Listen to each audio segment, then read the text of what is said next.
Hi, I'm Rick Kaler. Thanks for joining me. It's time for this year's Christmas video. And I have to say this year's Christmas video has been canceled. I guess cancel culture has finally caught up with the Christmas video and I'm the one doing the canceling. So I might as well explain why rather than just stop here. Not long ago, my editor said, we need a Christmas column. And before I could answer, she added, but not about Scrooge. Well, okay, fair enough. As the co-author of The Financial Wisdom of Ebenezer Scrooge, I've often written this time of year about the transformation of Dickens' miserable miser. But on the other hand, I can't bring myself to write another column urging people to follow guidance that we all know is sensible and know that most of us won't follow. Make a list and stick to it. Set a budget. Avoid credit cards. Give homemade gifts. Remember the reason for the season, etc., etc., etc. Now, there is nothing wrong with this advice. It skims over the deeper forces at play in December. Holiday overspending doesn't happen because we've forgotten how to add. It's not about the math. It happens because we're human. Giving feels good. Buying gifts can soften guilt, ease loneliness, or reassure us that we're doing okay. Sometimes giving doesn't feel good. It's out of obligation.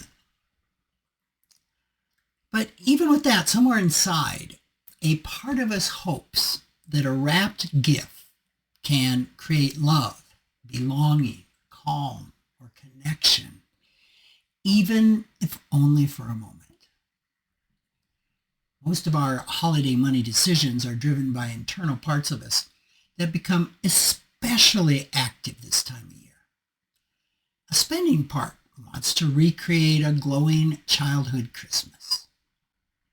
A pleasing part worries that the wrong gift will disappoint someone.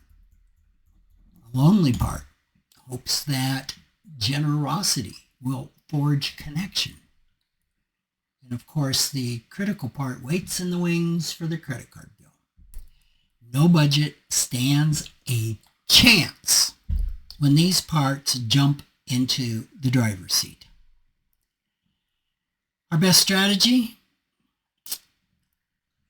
We want to open the door for better choices and to notice these parts. So instead of the traditional holiday advice, here's a few suggestions, not advice, for the season. First, spend with awareness, not avoidance. If you're going to splurge, do it consciously. Notice what's happening inside of you as you hover over the checkout button.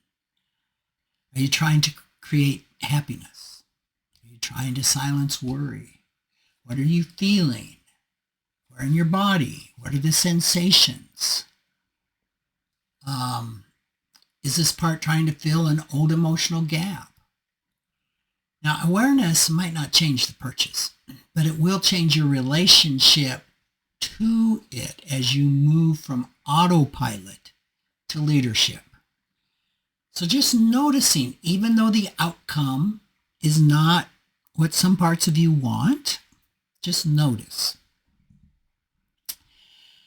Second, after the gifts are given, offer presence and attention. Most of our favorite holiday memories don't come from what we unwrapped. They come from people who were fully with us, listening deeply. That rarely shows up on a credit card bill, but it has a way of lingering far longer than any gift. Next, forgive yourself for another year of well-intentioned, unconscious spending. Okay? by this time that you're listening to this, most Christmas columns have appeared, the talk has been talked, and the damage is already done. The gifts are bought, the credit card is warmed to the touch, and a faint sense of, I did it again, starts to set in. So treat yourself kindly. Shame is not an effective financial strategy.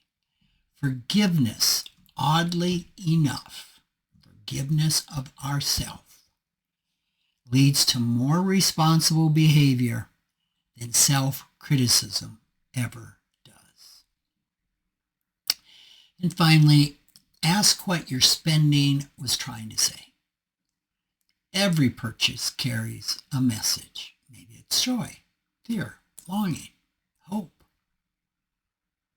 When you get curious about the story behind your purchase, you discover which part of you wanted it and why.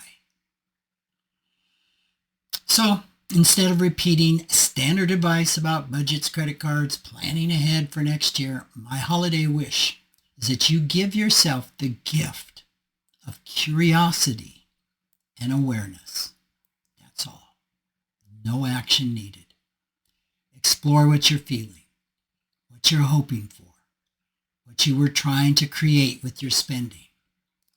When you understand the emotional drivers behind your holiday money decisions, you gain a kind of financial clarity that lasts long after the wrapping paper is gone.